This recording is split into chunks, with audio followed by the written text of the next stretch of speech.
Ancient Apocalypse.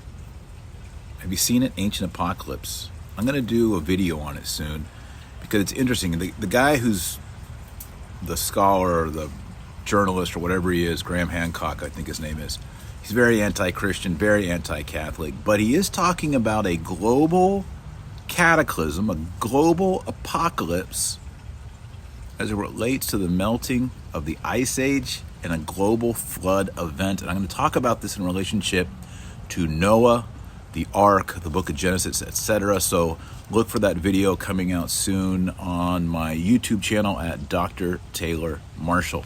God bless.